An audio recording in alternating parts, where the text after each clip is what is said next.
Muster health pro द्वारा राजधानी भोपाल के एलन मेडिकल कॉलेज व जेके हॉस्पिटल परिसर में डेंटल केयर अवेयरनेस कैंपेन का आयोजन किया गया, जिसका शुभारंभ प्रदेश के उप मुख्यमंत्री राजेंद्र शुक्ला ने किया। कार्यक्रम के मुख्य अतिथि मध्य प्रदेश के उप मुख्यमंत्री और चिकित्सा शिक्षा मंत्री राजेंद्र शुक्ला रहे, जिन्होंने कैंपेन की शुरुआत करते हुए कहा, हमारी सरकार का लक्ष्य सिर्फ इलाज नहीं बल्कि जन जागरूकता के माध्यम से लोगों को बीमारियों से पहले ही बचाना है। दांतों की सेहत पूरे शरीर के स्वास्थ्य से जुड़ी होती है। कार्यक्रम में प्रदेश भर से आए डेंटल सर्जन, एक्सपर्ट और सैकड़ों डेंटल स्टूडेंट्स ने हिस्सा लिया। मौखिक स्वच्छता, बच्चों में दांतों की समस्याएं, गलत खानपान के दुष्प्रभाव और जागरूकता की जरूरत जैसे विषयों पर विशेषज्ञों ने जानकारी दी।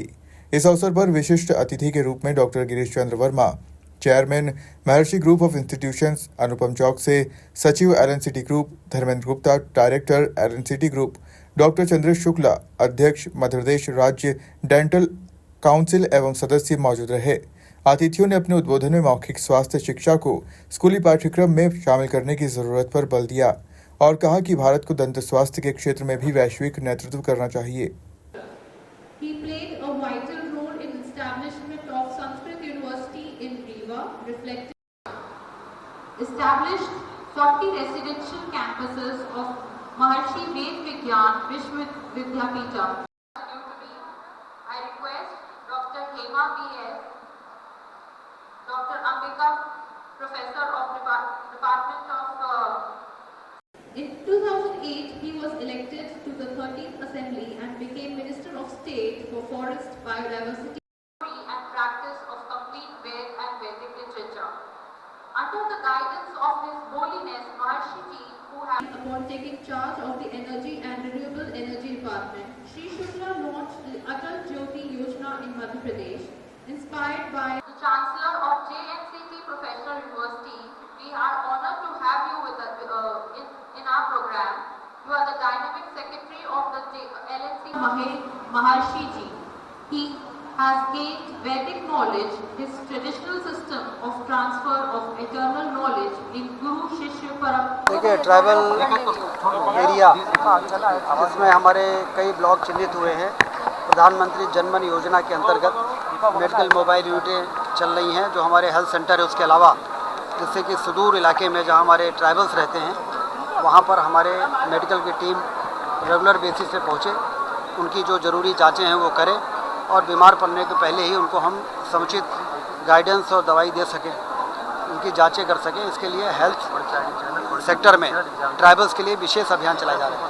सर, इंदौर के अस्पताल के 100 से ऐसे ज़्यादा बॉन्डेड स्टूडेंट्स हैं जिन्होंने 2023 में नौकरी मिल जानी थी। आज भी वो लोग अभी तक नौकरी नहीं मिली। देखिए, नौकरी तो एक तो बॉन्डेड जो डॉक्टर्स होते हैं उनकी तो नौकरी पोस्टिंग तुरंत हो जाती है। इसके अलावा पीएससी से एग्ज़ाम्स होते हैं, जैसे इस समय करीब 1000 पद पीएससी भर्ती कर रही है मेडिकल ऑफिसर्स की, और करीब 1400 स्पेशलिस्ट की भर्ती हो रही है, उसकी प्रक्रिया चल रही है। एक एक करके सारे रिजल्ट्स आ रहे हैं अलग अलग डिपार्टमेंट्स के। तो भर्ती के लिए जितनी पदों की स्वीकृति हमारी कैबिनेट ने पिछले वर्ष किया है वो लगभग 25 से 30 हज़ार पद हैं, जिसमें से 3-4 हज़ार डॉक्टर्स भी हैं, बाकी पैरामेडिकल भी है, नर्सिंग है, एनएम है, फार्मासिस्ट से लेके। तो मैन पावर की जो कमी हेल्थ सेक्टर में है उसको दूर करने के लिए बड़े ठोस कदम हम वैकेंट नहीं होगी तब तो फिर करना मुश्किल है, लेकिन जहाँ वैकेंट होगी वहीं करेंगे। काफ़ी जब इस तरह के हेल्थ अवेयरनेस कैंपेन चलते हैं तो आम आदमी जागरूक होता है, उसको मालूम पड़ता है कहाँ पे जाएं, क्या जांच कराएं, किससे मिलें और क्या बीमारी हो सकती है, क्या खतरे हो सकते हैं। अवेयरनेस कार्यक्रम से इस प्रकार की जागरूकता समाज में दूर दूर तक फैलती है। इससे इस प्रकार के कार्यक्रमों को आयोजित करने वाले लोग प्रशंसा के पात्र हैं। नहीं, ये सूचना गलत है। 15 से 20% स्टूडेंट्स जो हैं उन्होंने हिंदी इंग्लिश को मिक्स करके और अपनी पढ़ाई कर रहे हैं, उनके वीडियोस भी बाहर आए हैं। और जो एमपी मेडिकल यूनिवर्सिटी है उन्होंने भी प्रेस रिलीज जारी की है कि बच्चे ऑप्ट कर रहे हैं।